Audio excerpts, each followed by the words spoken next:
Hi, welcome to 45th Street. I hope you've come here looking to learn more about the Lord. It's my prayer that something that will be said on this channel will give you more of a desire to be a part of His church family. I invite you to come visit us at our physical location at 7600 Division Avenue.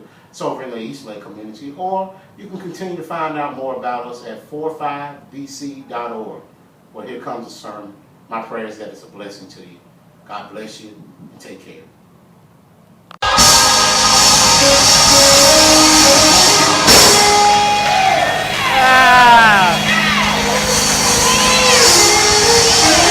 Hang out on that one.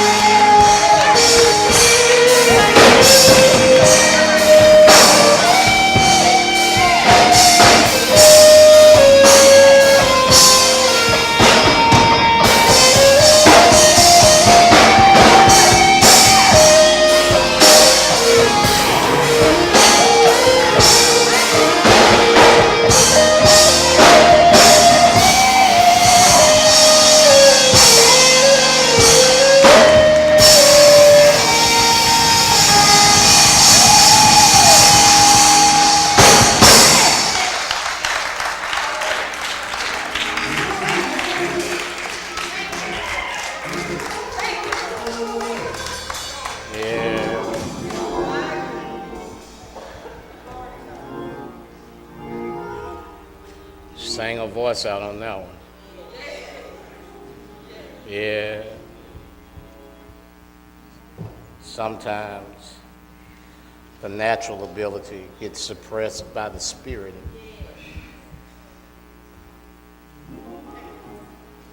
Get you one like that, where you just sang out. It doesn't have to be in church on Sunday morning.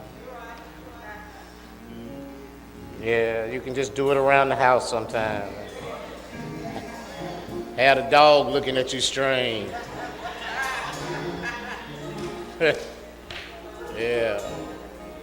But the God I know, if the dog realizes that you singing something to the Lord, gonna start howling too. Yeah, everything gives praise to the Lord.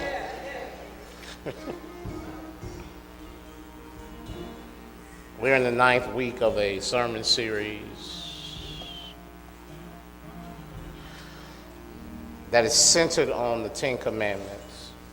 It's called God's Ratings. So look at the 10 Commandments. God uses the 10 Commandments as a filter on our behavior. A filter teaches us, shows us, leads us how we ought to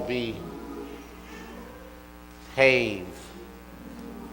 And we started 9 weeks ago just walking through each one of them. And it's my prayer that the topics that I've given on these sermons will give you the ability to just kind of remember what the 10 Commandments are. There's a method to the madness that I have. And so, after we did the introductory sermon, we went to Commandment 1, I am the Lord thy God, and I shall have no other God before me. And we said that God announced himself as the real thing. Yeah. And then the second says, no, you should have no graven images. Simply said, the sermon was, no pictures allowed. As we moved on down through each one of them, the next one was, God's last name is not damn. The next one dealt with why we worship on a particular day. For us, it's Sunday, and we simply talked about the Sabbath day and why we should keep it holy. And we moved on from our adoration and respect of God and came to our relationship with one another. A relationship with one another starts with our relationship with our parents. That's the core principle, the core relationship of any society starts with the family unit. All right? And simply put, the title was, I brought you into this world. And you know the rest of it from the common saying. The next sermon was thou shalt not kill, how we deal with one another, and it was what part of thou shalt not kill didn't you understand? And last week, we skipped a week because we had Family and Friends Day, and last week we talked about adultery. Thou shalt not commit adultery. And the sermon was simply entitled, Your body is here with me, but your mind is on the other side of town. This week, we move in succession to the 8th commandment. The 8th commandment is very simple. God doesn't waste words. Thou shalt not steal. Thou shalt not steal. Thou shalt not steal. Don't look around at anybody. Don't look around at anybody. How many of you have ever taken a grape in the grocery store?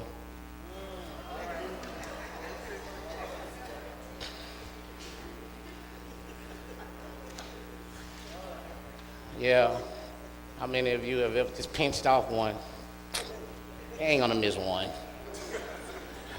How many of you, when the tray of cookies were coming around for everybody to get one, you got two?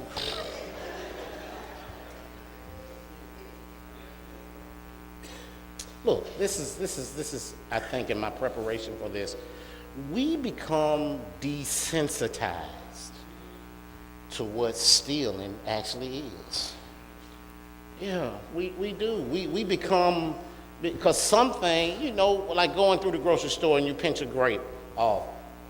You look at all those grapes they got in there, all of them, and you say, they ain't gonna miss just one, or this is a common one, I see parents taking their children in all the time, and the children don't know all. They say, oh, they're whining for one of them, and so you just pinch one off and give it to the child, so the child will shut up. So you can pacify the child, and you think there's nothing wrong with it. I see people do this all the time, and guess what? That's stealing. That's stealing, because none of those grapes belong to you. I don't care if they got 4 million grapes in the grocery store. None of them are yours. In order for you to obtain a grape, it either has to be given to you by the owner or you got to buy one. That's simple. Pinching one off is not an exception to it. And you can put anything else. We live in the time of hookup.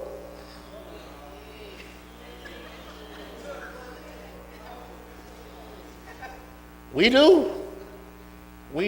Listen, computers don't cost $100. Not new in the box. If Pookie got a computer for $100, first of all, Pookie don't even know how to operate no computer. What is Pookie doing with a computer in the box telling you, man, it's the latest one they got out? If you spend $100 on that, you are participating in a criminal scheme. Oh, now don't act like you don't know. No, everybody knows what the hookup is and where to go get the hookup.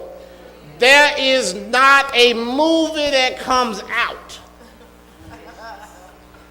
And I love these boys in this shop that I can't sit in the barber shop that I go to and watch it week of. It's like they got the grand premiere on 4th Avenue, right there in the barber shop.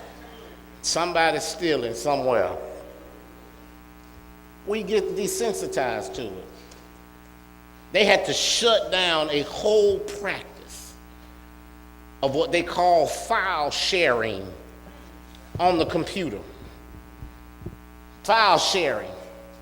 Because what would happen, y'all know this really, really impacts the music industry and the movie industry.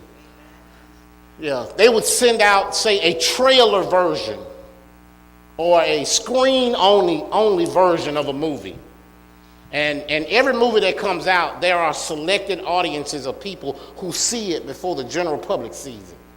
All right, but those folk are supposed to be under an honor system. They probably are contractually bound now because of what's happened. But they would send out copies of the movies to different people. And then somebody, they send it to John Andre, let's just say his name, John Andre.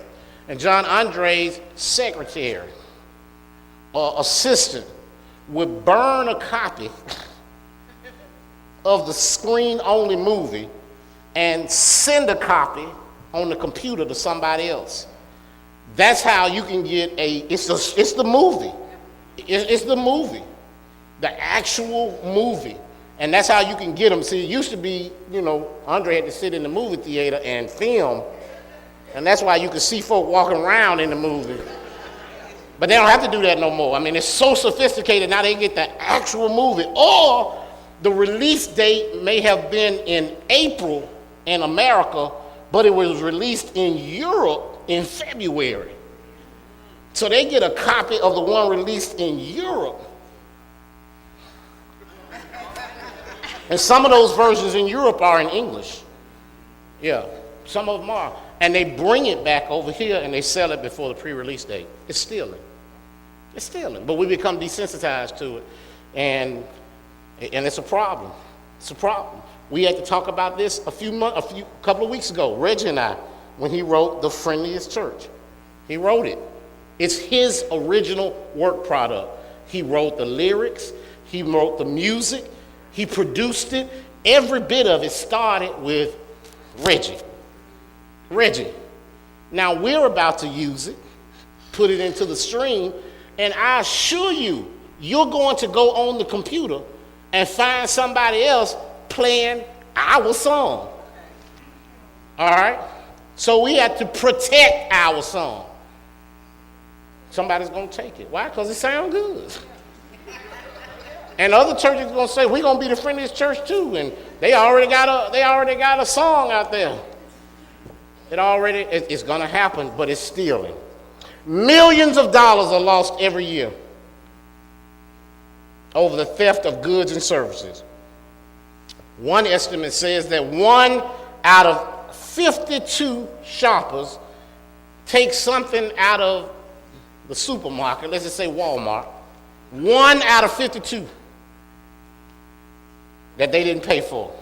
So, the next time you're in Walmart, you and them other 500 folk in there, because there's always 500 people in Walmart, you just know there are 10 folk in there stealing.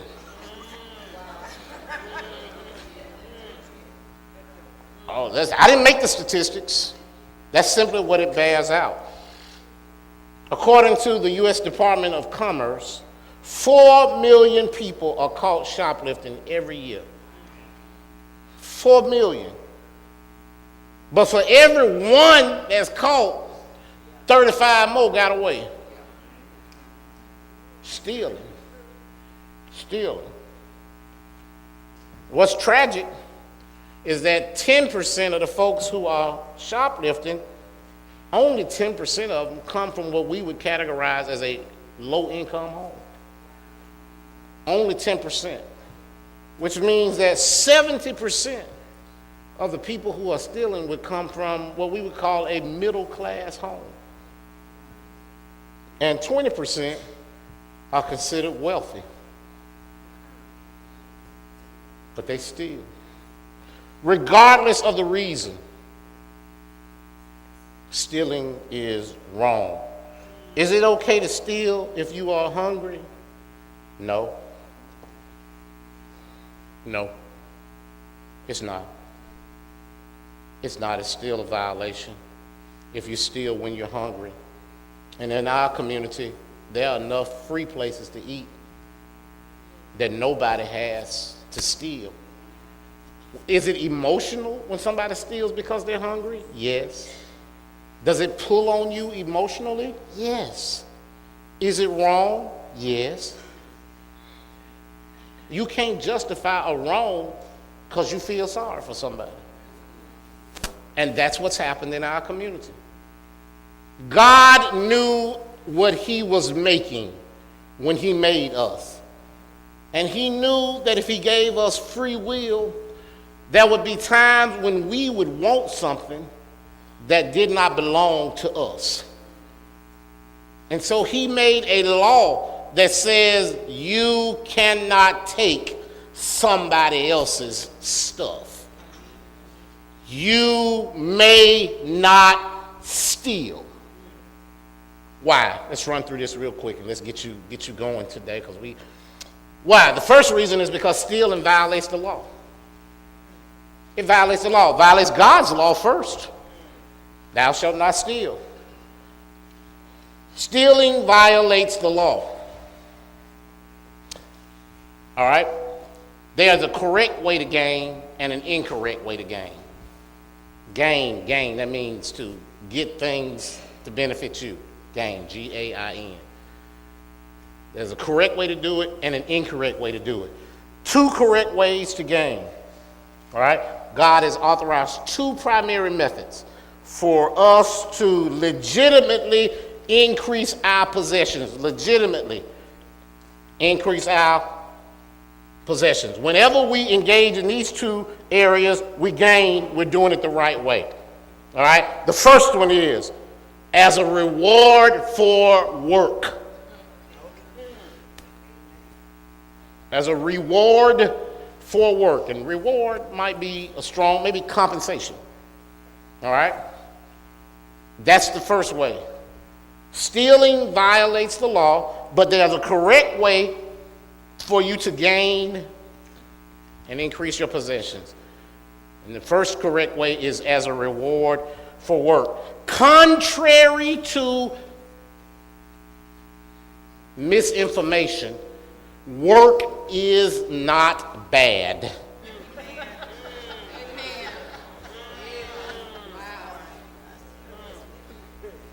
Work is not bad. All right?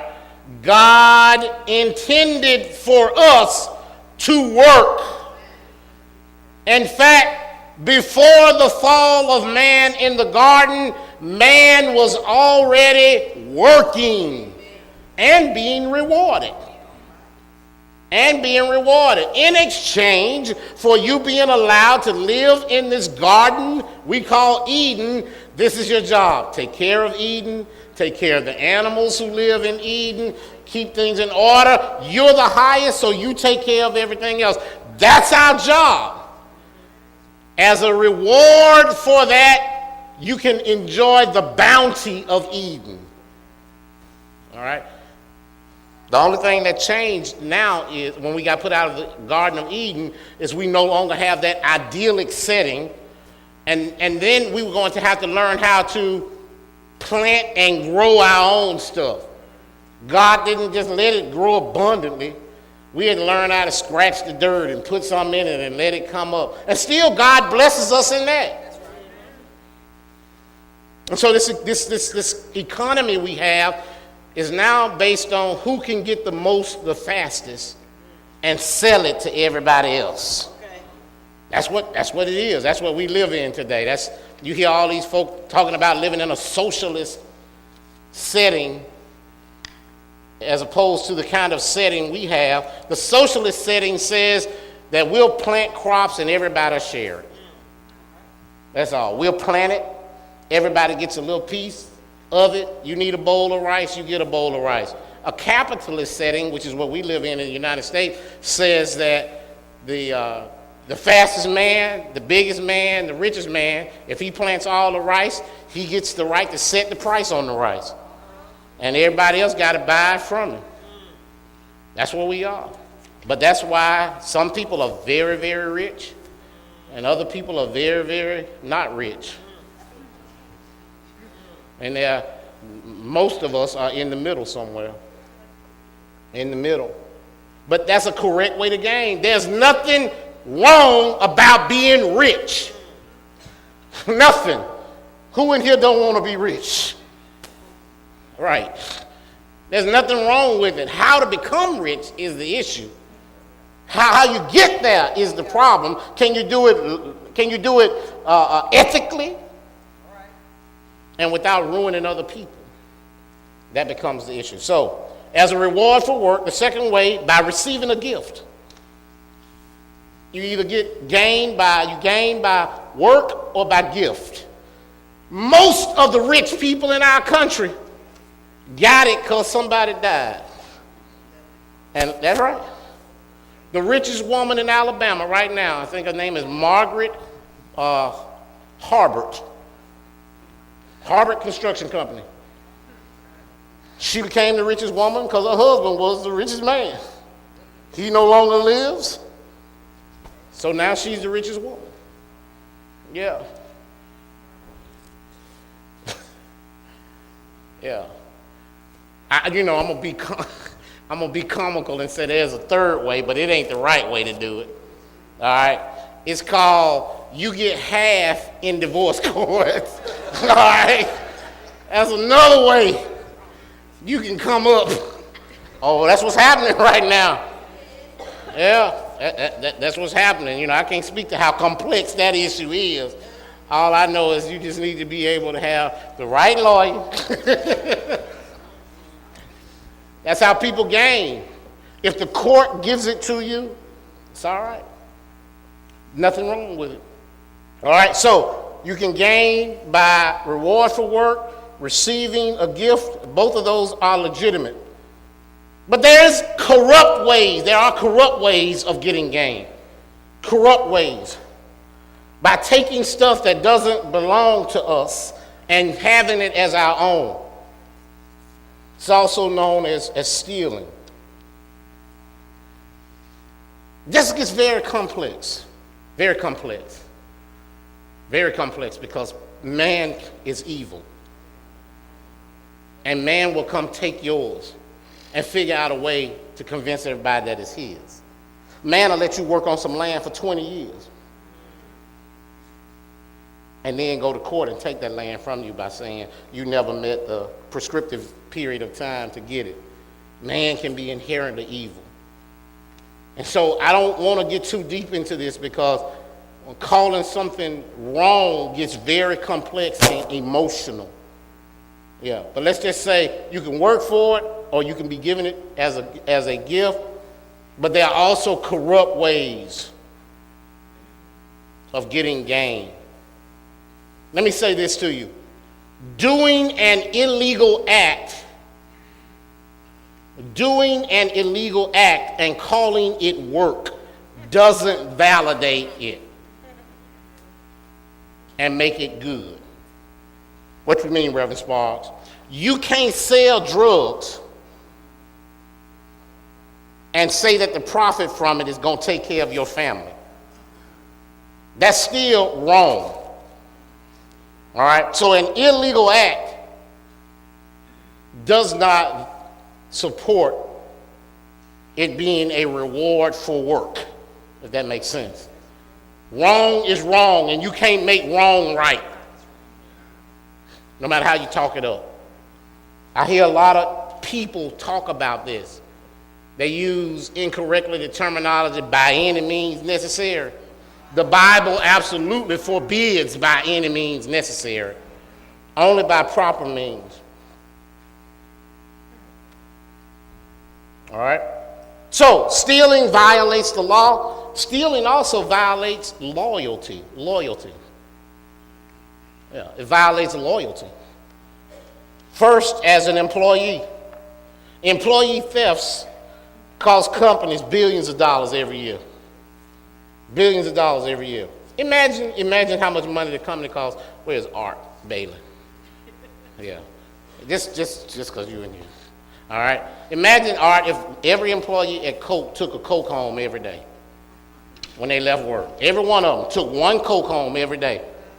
How much that would cost Coca-Cola? If every day, or every year, that would be 365 at least Cokes that every employee of Coca-Cola had. How much money would that cost Coca-Cola at the end of the year? Or Pepsi? Whichever one of them would cost a lot of money, wouldn't it? Mess with your Christmas bonus too, wouldn't it? Yeah, some folk make their own bonuses.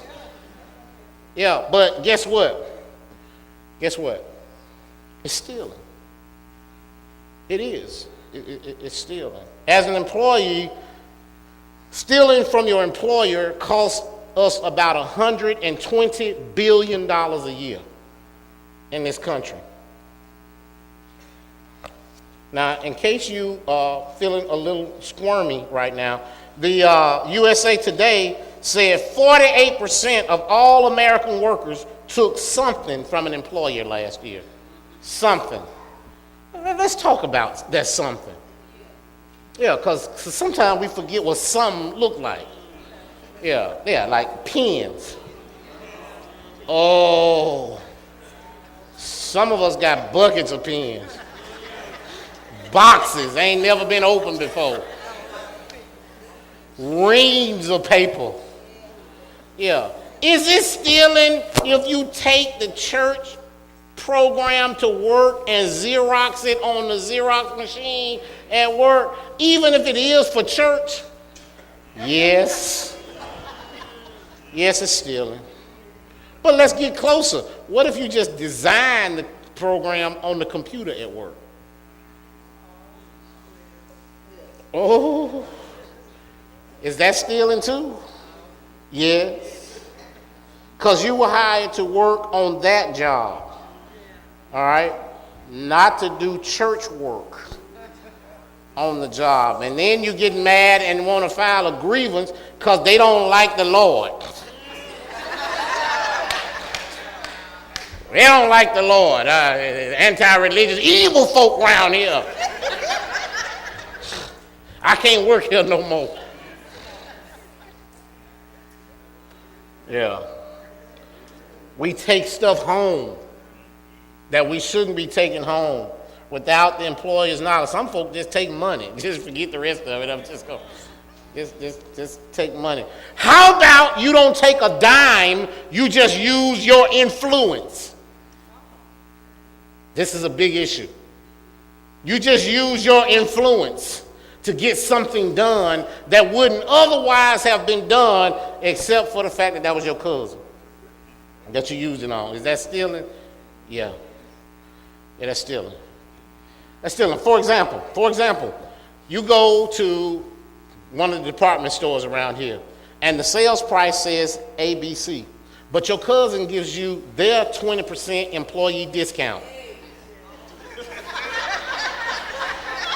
It happens every day. Happens every day.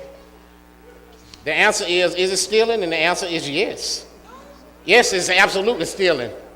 Because the employee discount is for employees. Oh, you wrong, Reverend Sparks. Everybody can get the employee discount. Only if everybody's an employee. I told you, we get too desensitized to what right and wrong is. Let me tell you what happens when every employee gives all their family discounts. The prices go up. And so everybody ends up paying more money because the employees are letting the profits walk out the door. It's called stealing. I worked at Bennigan's when I was growing up. And I used to think it was the craziest thing in the world, the craziest thing. I still think it's wrong. The Andra and me can't understand it. At the end of the night, all the food that was left, perfectly good shrimp and steaks and the same stuff that folk would just come in there and order, and we would put together the potatoes and make a plate for them and send them out. When the shift ended, when the restaurant was closed, whatever was left, we were supposed to take every bit of it and throw it away. I didn't. I just got to be honest with you. Some of them shrimp left in me. Yeah. I hid the evidence. Yeah, if you want, you got to go find it. Yeah, I was wrong. They even had a terminology for it. They call it garbage mouthing. Garbage mouthing. But you're supposed to throw all of that food away. The same thing happens at McDonald's, every restaurant. At the end of the day, you're supposed to get rid of all that food. No, they got it written off. They know how much. It's part of the budget. They know. That's why they tell managers, you better hold the line and not cook too much food in advance. Because that's what was happening. Around 15 minutes before closing time, all these phantom orders would come in.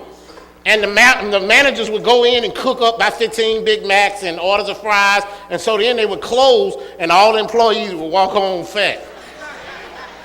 That's what it came down to. And that's why the policy's in place. So at the end of the night, you can't steal from us. And to know you're not stealing, they put the rule in place, throw it away. And if you didn't throw it away, if they caught you walking outside the door with it, they would fire you. Still happens now. Still happens now. Now, does that mean it's morally right? Some people got smart and they say it's not even moral. It's not moral for you to throw food away like that when people are hungry. So some restaurants take the food and give it to a food pantry so they don't have to throw it all away. But you can't take it. You can't take it. Your reward for working there is your paycheck. Paycheck. Anything else you're not entitled to. All right. So as an employee, stealing violates the loyalty your employers have to you. You have to your employer. And then the flip of that is right. Not just as an employee can you steal, you can steal as an employer. Oh yeah. Your employer can steal from you. How? By not paying you right. By not paying you like you're supposed to be paid. By knowing you deserve a certain amount. If there's a shift differential and they don't give you that shift differential and you work the shift, they stole from you. That's wrong. It works both ways. And as an employer, it's your responsibility to make sure you treat your folk right. Don't let people come in and work. Now, this is not, when you take a job, you say, I'm going to work for $7.50 an hour. Just because you've been on the job 6 months and think you need a raise, don't mean you can automatically give yourself a raise by starting to take folk. That's not the same thing. You knew what the price was when you took the job. You got to deal with that. All right? But the employer is supposed to make sure they give you what you're entitled to. All right? That's a form of stealing if they don't treat you right. All right? So not only does it violate loyalty from employer to employee, it violates loyalty from employee to employer, both ways. I'm screwing that up, I know. All right? Now, some of the stuff I just talked about, and while this is hard, and some of y'all need to go back and check yourself. I'm just going to be honest. Some of you work in situations where it seems like taking a little bit every day, it ain't nothing. It's just what folk do, Some of you make sure you fill up your cup before you leave every day. Make sure, if they got a soda dispensary that they give you while you're at work, you make sure you take your big mug as soon as you walk out the door so you can be straight while you're on 280. But the purpose of it is while you're at work, not while you're driving to and from work. That's not the same thing. The other thing that makes it wrong is your ethics. And do you have any ethics? This is a big issue. This is a big issue. My brother had this conversation with me a few years ago. He really educated me on it. Well, he gave me a new way of thinking about this. There are people who are in public sector who have a responsibility not to take certain things from people because those people would believe that by giving them those things, they would curry some kind of favor from them. But there was a time in the not so distant history that it was just a way of doing business. That somebody would call you up, hey, what you doing? Can I meet you for lunch? Yeah, meet me at the Summit Club. They would take you to a lunch and they would pay for you to have lunch. You knew if they called you, they were paying. That's understood. And they would feed you. And while they got you, captive audience, they telling you, bump, bump, bump, bump, bump. This is what they want. They've just lobbied you. That's what they've done. They just lobbied you But they did it because they had access to you. Now, that's what happened for a long time, and what you saw happen over a period of time was people got caught up in it. Because not only were they taking them to lunch, they were saying, well, we're going down to the beach for a week, and we got an extra room down there. We're going to take you down there. Just come on down and we'll talk while you're down there. And so folk got comfortable taking the lunch. Then they got comfortable taking the weekend. Then they got comfortable taking the trip. Yeah, and before long, it went from the lunch to the trip to the weekend to some money. And the next thing you know, they're in jail. But it all started because they started with a lunch. And so now we know it's simple. No, we can't go to lunch. You can come sit down in my office and we can talk in my office, but we can't go to lunch. And if we do go to lunch, I'm buying my own food. All right, I'm buying my own food, which means we're going to a certain place, but I got to buy my own food because I'm not spending $50 on no lunch. All right, which is what was happening all the time. It was always over the top. So I want you to know this. Your ethics can get you in trouble.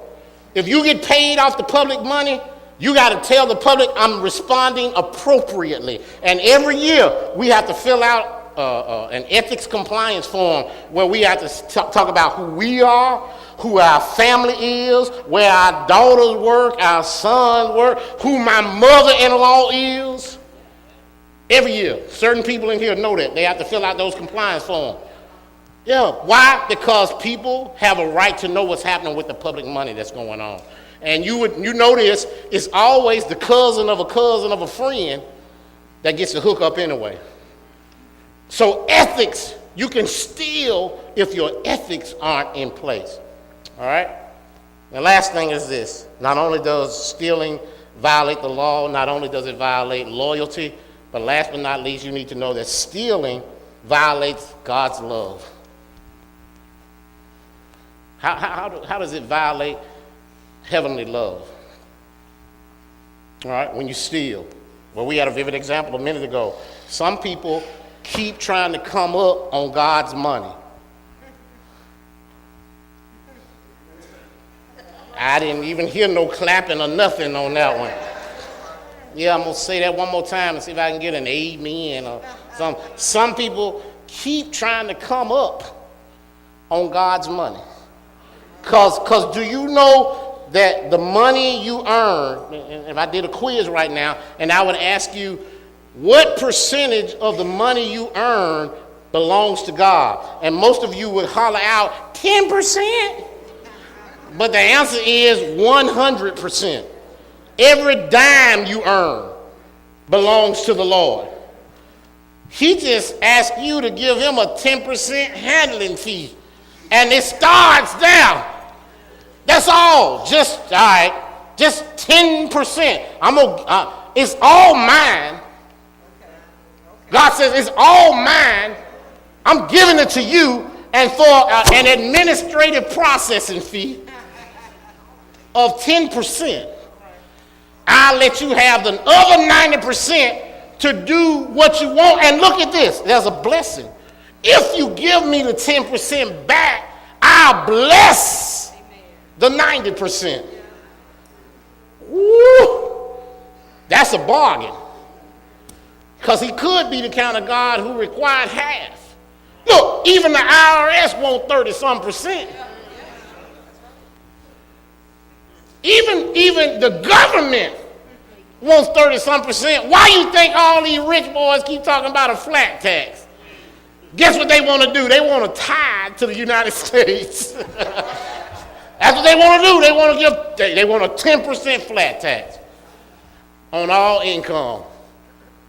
Yeah, but I bet if you started calling it a tithe, they'd stop talking about it right now. Even these social conservatives wouldn't call it a tithe back to the government because they know that'll kill it right then and there. But that's all they're talking about. That's the number they keep giving is 10% in terms of taxes. So I'm here to tell you right now, not giving God his due is doing wrong. My baby just came up here and asked me a question. I'm embarrassed right now a little bit. She was coming around, Y'all probably thought she was saying, hey, Dad, I love you, but she didn't say that. She said, do you have to tithe on your hustle?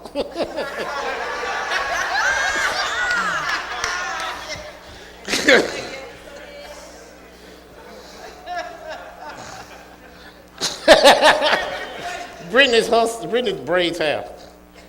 Brittany braids hair, and so she wanted to know on the little money she make doing that, does she have to tithe on? The answer is yes. Yes, anything you gain, you have to pay a tithe on. All right, there's one exception. You don't have to tithe on your federal income tax. Why? Because you've already paid taxes on it. And if you're tithing regularly, your federal refund tax refund is just your money back.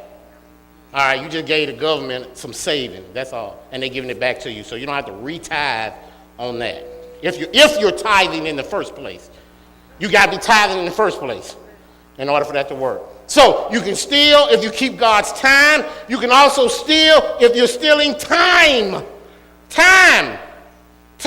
God gives each one of us 24 hours a day. How much of it are you giving back to him? Uh-oh. Some of us don't give God 5 minutes a day. I'm not talking about reading the Bible. I'm just talking about spending time with him. We steal because we take all the time in every day for ourselves, doing what we want to do, and we're offended when somebody expresses to us that we need to give God some time. If we each would give the Lord 1 hour a week, 1 hour a week in service to this church, we wouldn't have to pay anybody to do anything at this church. If every member every week would give the church 1 hour, we wouldn't have to pay an employee except the pastor. We wouldn't have to pay. No, seriously, we wouldn't have to pay. We wouldn't. 1 hour. 1 hour, that's not a lot. Now, let me ask you this. How many of you know how to creatively waste an hour? Scandal. Real Housewives of Eastlake. Whatever it is you watch. Yeah. Not to mention football, basketball, basket weaving, underwater BB stacking, whatever it is you come up with, I assure you everyone in this room is stealing time from God. And amazingly, when something goes wrong, we will dog God for his time. The very thing we steal from him, we beg him incessantly for his time. Suddenly time becomes valuable to us when we need something. Not only do we steal the tithe, his time, we also steal titles. Honor. You can put /honor. Plenty of folk want to be in a position, but they don't want to do what the position entails. They want the position just for honor and not to fulfill what that position is. So you're stealing honor. Oh, yeah. I said before, one of the problems we got in our community, one of the problems we got in the church is we got too many of the right folk in the wrong position. Or maybe I should say it like this. Maybe we got too many of the wrong folk in the right, too many of the, I'm trying to say it, I'm talking too fast and thinking too fast. Say it. Say it again. Too many of the wrong folk in the right position. It gets hard up here sometimes, y'all. Yeah, we do. Yeah, they in the right place, they just ain't the right person. Yeah, that's the position. Oh, we need that position. We need, but not Andre. We don't need him in it. Because he won't do it. He won't do it. He just wants you to pat him on the back. Won't you? I'm so amazed at the number of folk who want to be supervised and don't want to supervise nobody.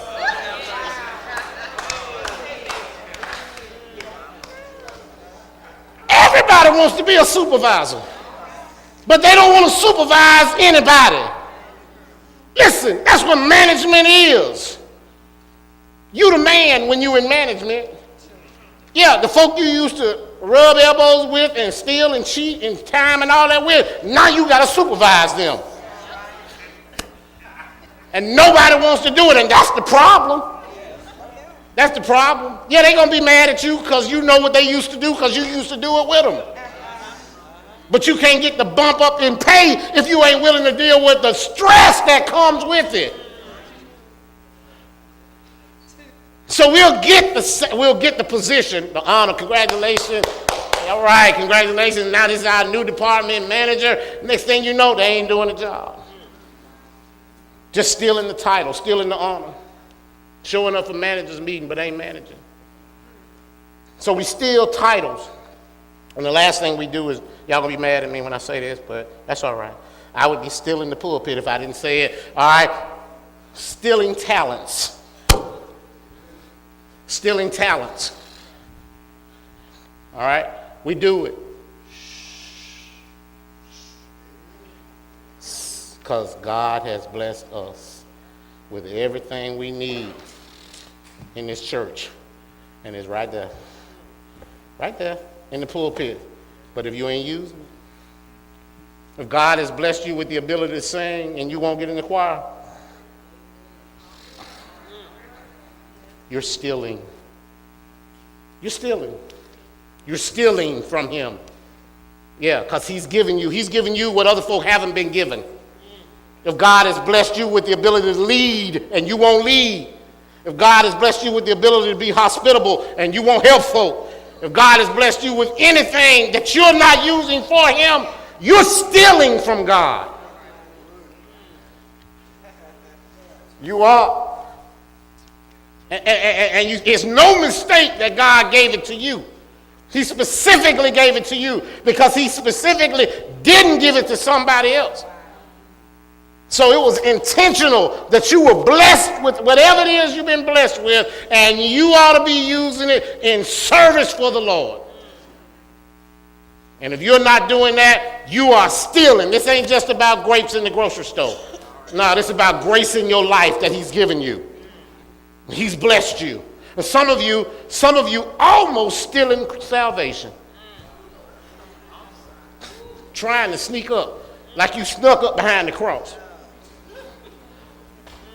See who looking at you. I got it. Jesus, like you're trying to tap him on the shoulders. Save me. Because when you get it, you don't do anything with it. Nothing. You don't feel like you have to give anything back in exchange for all he's given to you. You can just carry it, wear your "What Would Jesus Do" bracelet. But you don't have to suffer. You don't have to sacrifice. You don't have to do anything. You don't have to inconvenience yourself. Some of us won't even inconvenience ourselves by sitting and learning more about him. Wow. I didn't come here to make you happy today. Because we're stealing a whole lot of stuff. Yeah, a whole lot of stuff. And if it makes you uncomfortable, good. Good, turn yourself in. Turn yourself in. Give yourself back to the master. One way you can get back on the master's good side is by admitting what you've done and confessing. And then it's just called repentance. Turn away from what you're doing and don't do it anymore. If you have gone all year at this church, and we're almost through with a year, and you haven't found anything in this church this year that you ought to be working in, you've been stealing. If you haven't found a program that you ought to come support, if you haven't found a funeral you ought to attend. Yeah, you don't just come to a funeral because it's somebody in your family. You come to a funeral because you're part of this church family. You come and support. Does it sound like I'm fussing? Yes. Good. Because pastor's job is not just to tickle you. Not just feel better sermons. Do better sermons. Got to come from the pulpit. And if nobody does better, then they never see anything different from the church. And that's the problem. You and I have to do better than we've been doing. Stop taking God's grace for granted. Stop taking for granted the fact that Jesus lived for you, that he died for you, and he died for a reason. It's up to us to do better than we've been doing, and I believe you can. I believe you can. I believe once informed, I believe everybody in here will say, Uncle, stepped on my toes, I got to do better. I know I got to do better. I know I can do better. And all I say is walk it out. Get up moving. Get up doing something for the Lord. Don't keep looking back. Just move forward, because all of us got something we can be guilty about. Don't stand there and say, Rem was talking about me. I'm going to tell you right now, I was talking about you. All right? You ain't got to guess. I'm talking about you. If it fits you, I'm talking about you. I'm not excluding anybody in here. Everybody needs to do better. And if we all do better, Eastlake's going to be better.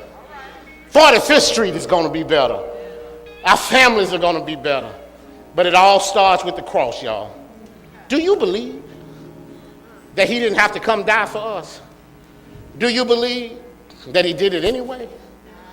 Do you believe that he died all the way?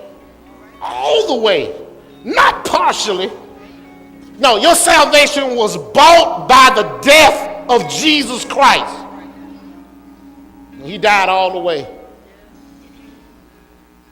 And God blessed him by resurrecting him.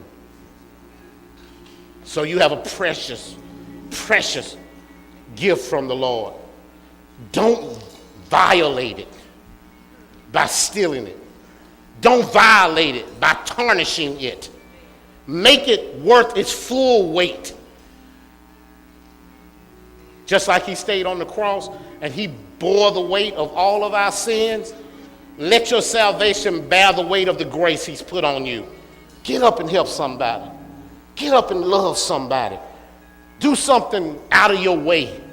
Give something you couldn't afford to do. And the Lord will bless you for it. The choir's going to stand right now and sing a song. While they stand and sing this song, doors are open to whosoever will.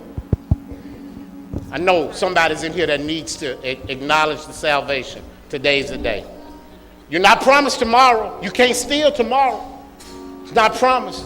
But by God's grace, he can give it to you. So if you're in here today, I invite you to come. Maybe you've never been baptized. Today is the day. I'm inviting you to come and acknowledge so you can be baptized like our sisters here today.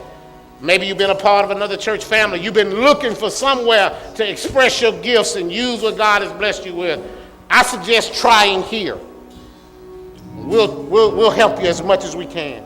Whosoever will, doors of our church are wide open. Come on.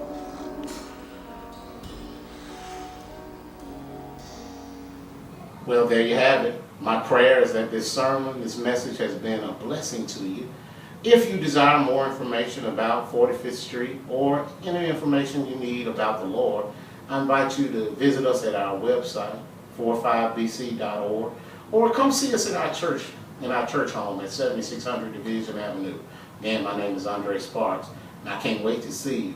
And so you can find out why we're striving to be the friendliest church from the parking lot to the pulpit. God bless you. Take care.